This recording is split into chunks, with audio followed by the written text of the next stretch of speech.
तिचा बाप आला होता ना माझ्याकडं, म्हणला माझी पोरगी लई चांगली आहे आणि पाहुणं तुम्हाला शोभन, तुम्ही लग्न करायच्या संग.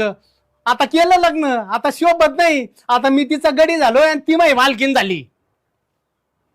अरे बायकून अरे तारा. जवळ झालं. घराची चावी एक जिम्मेदारी नाही, एक जबाबदारी दिली या माणसावरती. येऊ दे आता, बघते त्यांच्याकडे.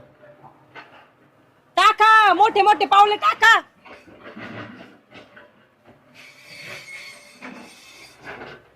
काय झालं?